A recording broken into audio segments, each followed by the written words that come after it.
Alors, bonsoir à tous et bienvenue à ce premier webinaire pour l'année 2018-2019. Ce webinaire vous parlera d'objectifs et c'est nul autre que Raymond Michaud qui sera l'animatrice ce soir, qui est formatrice certifiée internationale. Tout au long de l'année, vous aurez l'occasion à tous les mardis, le deuxième mardi du mois, d'assister à des webinaires sur des sujets variés. Ils ont été publiés dans le magazine, en fait, L'Optimiste et il y aura des rappels qui seront faits tout au long de l'année. Seule exception, le mois de juillet et août, il n'y aura pas de webinaire, mais sinon, tous les deuxièmes mardis, nous aurons l'occasion d'écouter un conférencier sur des sujets variés. Alors, sans plus tarder, j'inviterai Raymond Michaud à vous parler d'objectifs. Merci beaucoup, Jacques.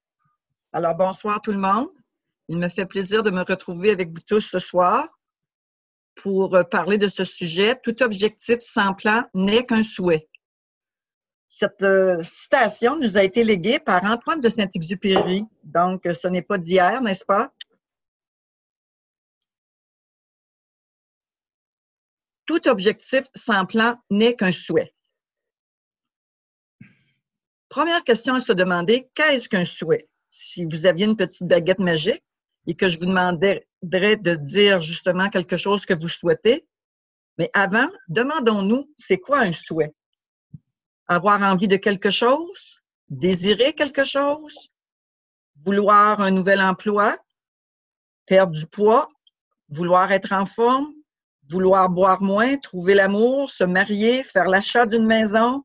Arrêter de fumer? Gagner à la loterie? Voilà ce que plusieurs souhaits sont manifestés par la plupart des gens.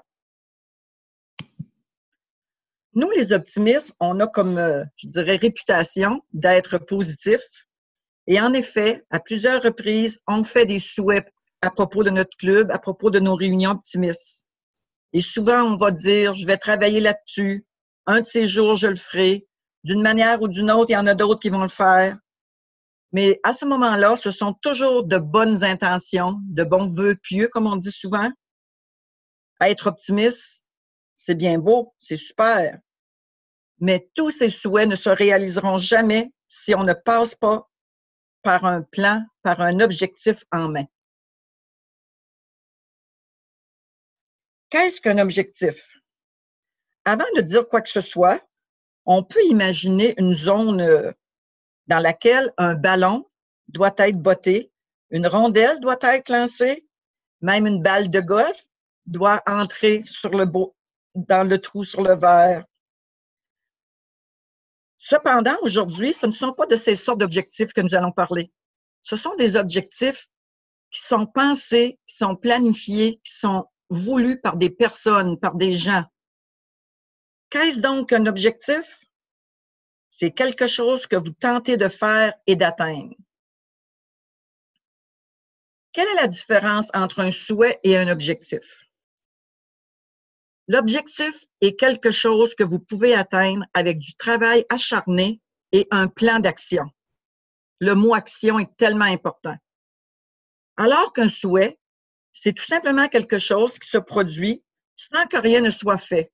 Exemple, tout le monde souhaite gagner à la loterie, sauf l'effort d'acheter un billet, mais pas grand travail d'autre à faire.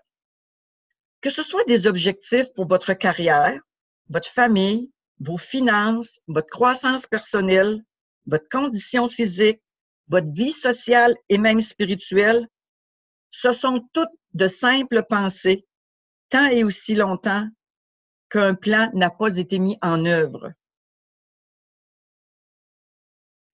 Pourquoi est-il si important d'établir des objectifs? C'est parce que lorsque nous avons des objectifs, ceci nous aide à organiser notre temps et nos ressources matérielles, nos ressources financières, nos ressources humaines. Prendre le contrôle de ce qu'on souhaite dans la vie par le moyen des objectifs, justement. Demandez-vous, est-ce que cela, c'est vraiment ce que je souhaite pour le reste de ma vie? Lorsque vous vous fixez des objectifs, vous prenez de façon proactive les choses en main et vous réfléchissez à ce que vous souhaitez obtenir. Avoir des objectifs écrits avec une date d'achèvement vous permet d'avoir un plan, un projet sur lequel vous pouvez travailler. Si vous ne savez pas où vous vous dirigez, vous pourriez vous retrouver quelque part d'autre. Petite citation bien connue. Lorsqu'on se fixe des objectifs, ça nous permet de tirer le maximum des résultats. Pourquoi? Parce que vous faites des efforts afin d'obtenir les meilleurs résultats plutôt que de ne rien faire et d'attendre qu'il se passe quelque chose. Lorsque vous fixez des objectifs, vous pensez plus loin et ensuite vous pouvez élaborer votre plan d'action. Demandez-vous ce que vous voulez vraiment. Ensuite, lancez-vous et faites-le. Établissez sur quoi vous vous concentrerez. Il est plus facile de créer un plan d'action défini lorsqu'on prend en considération des objectifs plus petits.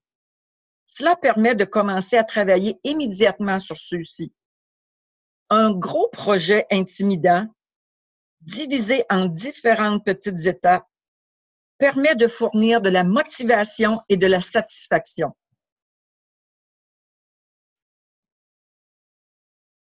Quand on se fixe des objectifs, on est responsable de ce qui se passe. Cette responsabilité vous appartient. Elle n'appartient à personne d'autre. Personne ne peut fixer vos objectifs, mis à part vous. Ils ne concernent que vous, à moins que vous les partagiez. N'oubliez pas que les objectifs sont différents d'une personne à l'autre. Lorsque vous vous fixez des objectifs, ce sont vos objectifs. Devenir une vedette, une idole de jeunesse, démarrer une mode de coiffure bizarre, fréquenter une star de Disney, passer à travers un scandale de mère porteuse, me raser. Différents degrés d'objectifs, n'est-ce pas?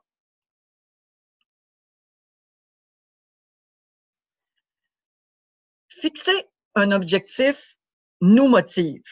Établissez un objectif qui vous rendra heureux, satisfait, quelque chose que vous souhaitez vraiment, quelque chose qui vient du cœur.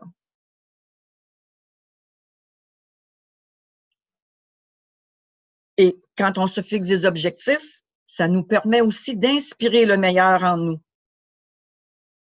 Quand on n'a pas d'objectif, cela ne nous aide pas. Cela nous empêche de grandir, de développer notre plein potentiel. En se fixant des objectifs, vous vous surpassez et vous alimentez votre ambition. Qui peut fixer un objectif? Tout le monde. Quel âge aviez-vous quand vous vous êtes fixé votre premier objectif? Vous souvenez-vous quel était cet objectif?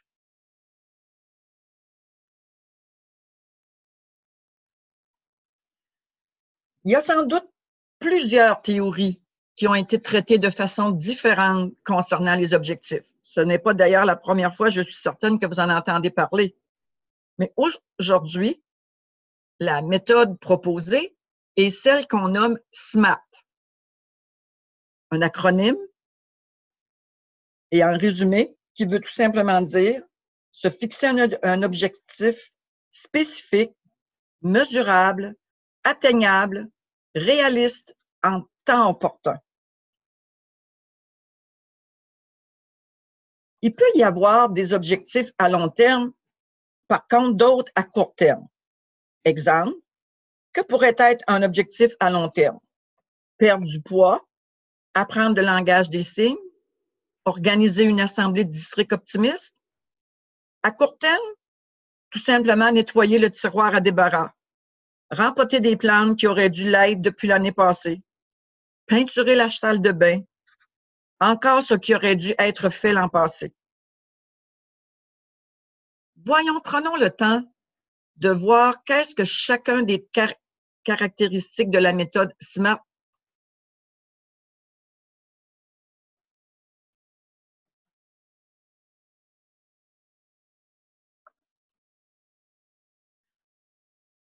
excusez-moi, se fixer un objectif spécifique. Ça revient aux questions qui, quoi, où, quand, comment. Hein? Qui je dois impliquer dans mon objectif? C'est quoi exactement que je veux faire? Pourquoi je veux le faire? À quel endroit ça va se passer? À quel moment ça doit être fait? Je vous donne quelques exemples. 4 objectifs. Être en santé, perdre du poids, perdre 10 livres, perdre 10 livres en 10 semaines. Voyez-vous combien le degré de la spécificité de ces 4 phrases est tout à fait différente. Un objectif mesurable. Assurer le suivi de vos progrès est une partie importante qui favorise votre motivation. Comment vais-je assurer ce suivi-là? Et à quelle fréquence? C'est lorsque l'on peut dire, voici, je voulais me rendre jusqu'au chiffre 15 et je suis rendu à 6. Puis dans quelques jours, je serai rendu à 9. Ça, c'est vraiment une bonne façon de mesurer nos objectifs. Je vous donne un exemple. Vous décidez de faire un marathon, mais ça fait 6 mois que vous n'avez pas fait aucun exercice. Alors, peut-être que vous allez vous dire, je vais commencer à marcher chaque jour 30 minutes. Après ça, peut-être que je courrai 30 minutes par jour, seulement 2 fois semaine, pendant les 2 premières semaines. La 3e et la 4e semaine, je vais courir 60 minutes par jour, 4 jours par semaine. Un autre exemple que tout le monde connaît, la baisse de poids. Hein? Je voudrais partir de 180 livres à 170 livres. Le succès va être mesurable grâce au nombre de livres perdus à chaque semaine. Et c'est comme ça que l'ambition s'installe, d'atteindre l'objectif. Mais il faut quand même être réaliste. Il faut qu'il soit atteignable, l'objectif. À mes yeux, est-ce vraiment atteignable ce que j'ai le goût de faire? Ai-je tout ce qu'il me faut pour que ce soit possible? Incluant le temps. Est-ce que j'ai le temps de le faire? Avez-vous les ressources et les capacités pour atteindre le succès? Sinon, que vous manque-t-il? Comment pouvez-vous obtenir ce qu'il vous manque? Parfois, il est préférable d'envisager qu'un objectif global soit subdivisé en sous-objectifs. Ainsi, c'est tout simplement plus encourageant. Pouvez-vous tenter de courir 16 km par jour si vous n'avez pas couru depuis des années? C'est dans ce sens-là qu'on doit être réaliste. Est-ce que l'objectif est vraiment atteignable? Assurez-vous qu'il est possible d'atteindre les objectifs que vous vous fixez, tout en étant réaliste. Si vous ne faites jamais d'exercice et que vous ne marchez pas, assurez-vous de ne pas vous inscrire dans une course de 10 km. Cette inscription va tout simplement vous décourager.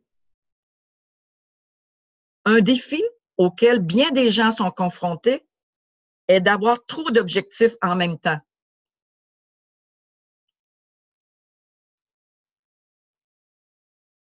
Alors, pour avoir des résultats, rappelons-nous qu'il faut être réaliste. Dernière qualité d'un objectif SMART, en temps opportun. À quel moment sera-t-il complété? Quel est mon calendrier de réalisation? En incluant une date précise à laquelle l'objectif doit être atteint, cela vous motive et vous permet de suivre vos progrès.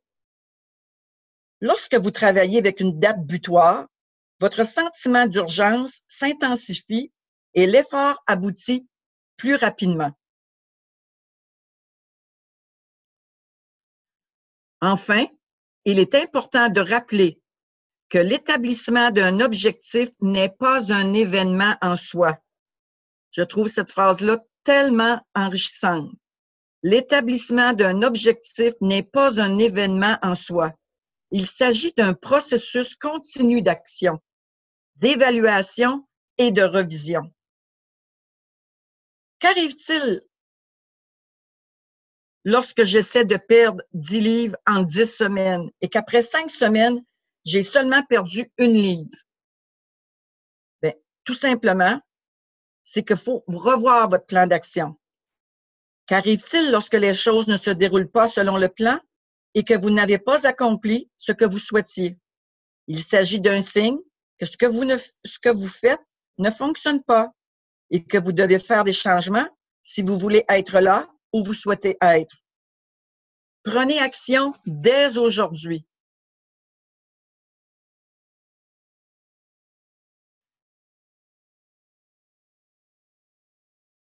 Petite joke. Si tu sais comment transformer des obstacles en opportunités, pourquoi devrais-je ôter mes jouets dans les marches de l'escalier? Alors, Henry Ford disait, les obstacles sont des choses effrayantes que vous voyez lorsque vous quittez votre objectif des yeux. Si des obstacles se dressent sur votre chemin, si nécessaire, revisez vos objectifs. Et essayez autant que possible de ne pas employer des mots comme « je devrais »,« il se pourrait »,« probablement », « le plus vite possible ». Ce sont des mots qui n'ont aucune valeur. Pourquoi? Parce qu'elles ne comportent aucun délai.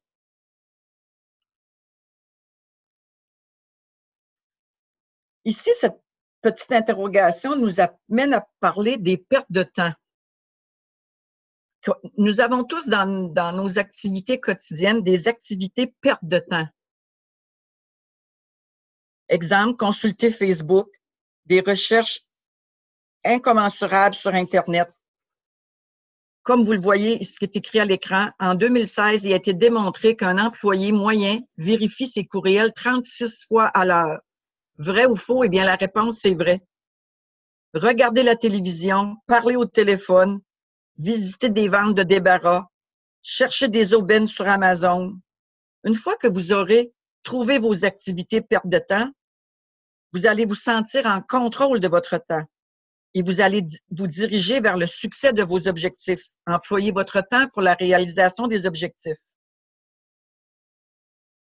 Définir ce que vous souhaitez, être réaliste sur ce que vous voulez accomplir et réaliser un objectif à la fois, un à la fois, sont des clés de la réussite. Quelques citations. Un souhait ne provoque aucun changement. Une décision transforme tout. Le succès semble en grande partie une question de s'accrocher après que les autres aient lâché prise. Il y a bien des manières d'échouer, mais il en existe seulement une qui nous permet de réussir, ne jamais abandonner.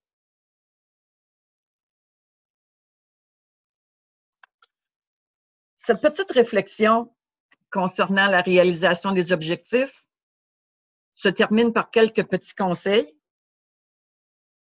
Et je trouve ça très à point, étant donné que nous sommes au début d'une année nouvelle optimiste. Presque tous les clubs, surtout les présidents, ont le goût de réaliser la plus belle année de leur vie au sein de l'optimisme. Et pourtant, on arrive au 30 septembre quelquefois et les objectifs n'ont pas été réalisés, ceux qu'on s'était fixés. Revenez sur le SMART et je crois que c'est une clé du succès. Gérez votre calendrier et votre temps. Si vous voulez réussir, vous devez vous fixer des objectifs. Vous devez savoir comment les fixer, hein, réalisables, réalistes, mesurables, avec des dates. Les mettre par écrit, c'est vraiment un atout. Ceci rend l'objectif réel et tangible. Mettez par écrit vos objectifs de façon positive. Ne dites pas « je ne ferai pas telle chose », dites plutôt « je ferai telle chose ». Affichez vos objectifs dans un endroit visible. Concevez un plan d'action. Ce qui est très, très malheureux, c'est que des fois, on a des grands rêves, des grands souhaits, mais parce qu'on ne passe jamais à l'action, on ne connaît pas le succès.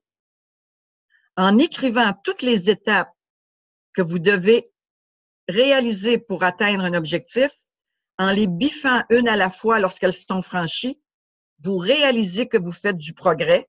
Ceci est très encourageant et vous réalisez que vous vous approchez de l'objectif ultime.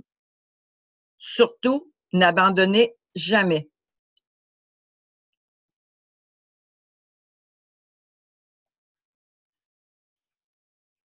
À chacun et à chacune, je vous pose la dernière question. Quelle sera votre prochaine étape pour réaliser un de vos objectifs qui vous tient à cœur, que ce soit avec les optimistes, dans votre vie personnelle, dans votre vie sociale, peu importe.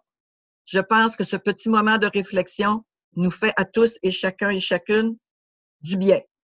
Merci beaucoup. J'espère que vous avez passé une belle journée de l'Action de grâce.